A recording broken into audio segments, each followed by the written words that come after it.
deuxième Vincent. Le frère de Van Gogh, qui va être très important dans sa vie. D'ailleurs, le docteur Drouin, quand il est venu ici faire une conférence sur Van Gogh, a établi que psychanalytiquement, toutes les images paternelles de Van Gogh ont été projetées sur son frère. Et toutes les crises de Van Gogh, tous les moments de grand désarroi dans sa vie sont en relation avec ce qui l'attend de sa relation par rapport à son frère.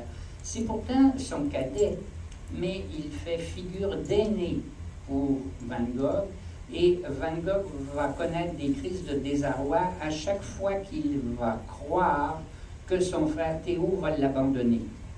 Alors quand, par exemple, son frère se marie, il fait une crise.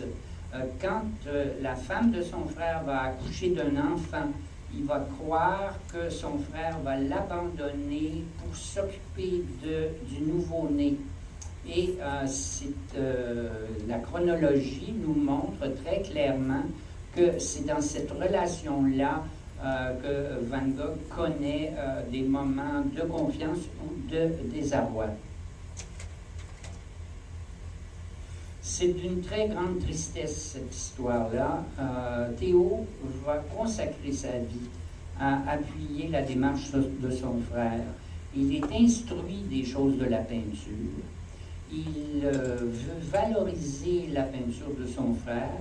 Il est en relation avec le commerce des tableaux. Il va faire de sa vie, il va choisir de faire de sa vie le soutien de son frère aîné.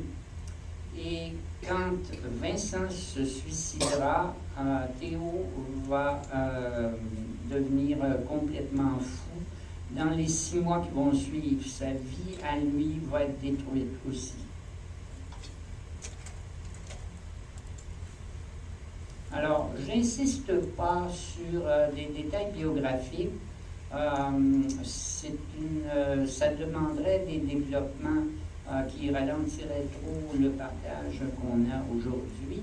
Je vais aller chercher les détails biographiques que dans la mesure où ils peuvent être en relation directe avec l'œuvre. C'est une photo de Vincent à l'âge de 13 ans.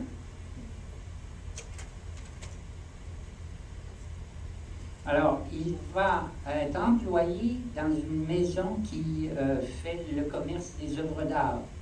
Alors, à l'origine, son projet, c'est de devenir pasteur comme son père. Et c'est seulement de déception en déception qu'il viendra à l'idée de faire de la peinture. Il a été, d'une certaine façon, marchand de tableaux. Et c'est significatif pour nous, non pas le fait qu'il ait été en contact avec le commerce des œuvres, mais surtout en contact avec les œuvres. Alors, c'est difficile à comprendre dans notre perspective actuelle. Nous, n'importe qui n'a qu'à taper à l'ordinateur Botticelli pour voir des Botticelli. On peut... Alors, tandis qu'à l'époque, Vincent, le fait d'être dans le commerce des tableaux fait partie de la petite minorité qui est mise en contact avec les images véhiculées par les peintres. Par exemple, quand Delacroix parle de Rubens, c'est un exemple par rapport à ça, Delacroix ne connaît de l'œuvre de Rubens que les Rubens qui sont à ce moment-là au Palais du Luxembourg, la série de Marie de Médicis. Il faut dire que c'est une série assez importante, c'est de nombreux tableaux de Rubens. Mais aujourd'hui, n'importe quel étudiant, par exemple en histoire de l'art, peut avoir affaire à 20 fois plus de tableaux de Rubens que Delacroix dans son temps. Alors, c'est significatif. Van Gogh va avoir une culture picturale très riche pour quelqu'un de son temps. Alors, déjà, il s'intéresse à... il ne veut pas faire de sa vie, il ne veut pas faire une carrière de peintre. mais déjà dans des cahiers, il s'intéresse, Van Gogh, à prendre des notes en faisant des petits croquis à partir d'œuvres d'artistes dont il a véhiculé les œuvres chez Goupil. Par exemple, ce que vous avez à l'écran, c'est une œuvre de Jean-François Millet. C'est une œuvre d'un peintre qui est consacrée à le genre qu'on pourrait qualifier de pastoral. C'est un genre qu'on peut aller chercher dès le XVIIe siècle, qui va donner au XVIIIe une peinture absolument édulcorée, des petits bergers et bergères avec des moutons qui ont des rubans roses au cou, des petits moutons Marie-Antoinette, si on veut. Et Jean-François Millet va régénérer le genre pastoral en le rapprochant de l'observation de la vie des paysans. Ces images-là vont impressionner Van Gogh même à la fin de sa vie. Il aura des souvenirs de l'importance que Jean-François Millet a eue dans ses premiers contacts avec la peinture.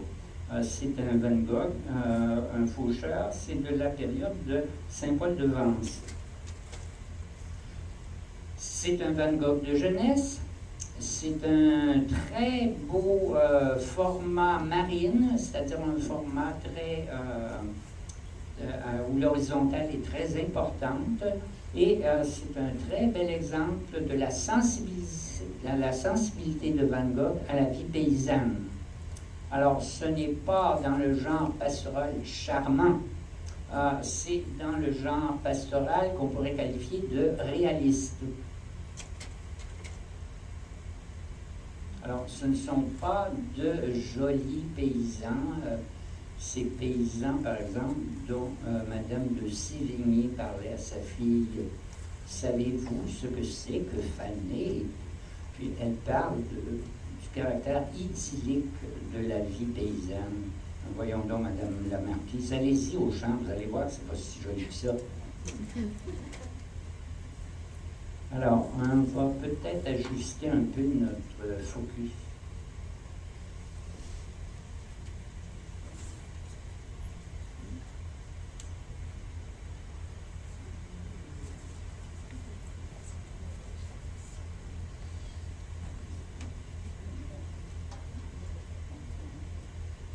Alors, un tisserand, un Van Gogh de jeunesse.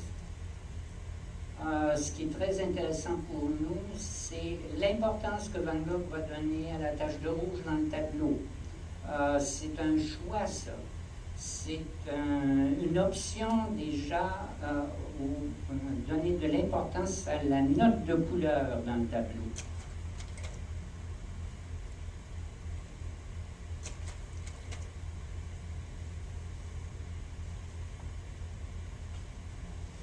Contrairement à la peinture prisée de son temps, Van Gogh, de sa propre initiative, d'une certaine manière, a choisi de travailler avec une pâte plutôt qu'avec des glacis, c'est-à-dire de la peinture extrêmement diluée. Il n'hésite pas à travailler dans le langage de la peinture classique, ça s'appelle en pleine pâte. On le perçoit d'ailleurs, même si on a affaire à une photographie de l'œuvre, on perçoit les textures.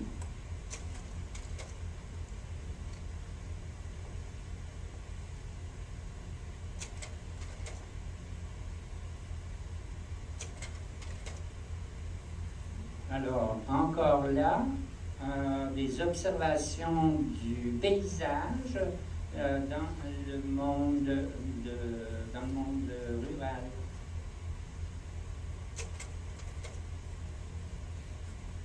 On peut remarquer, évidemment, c'est des observations qui peuvent être critiquables, mais on peut remarquer qu'il y a déjà, dans même ces œuvres de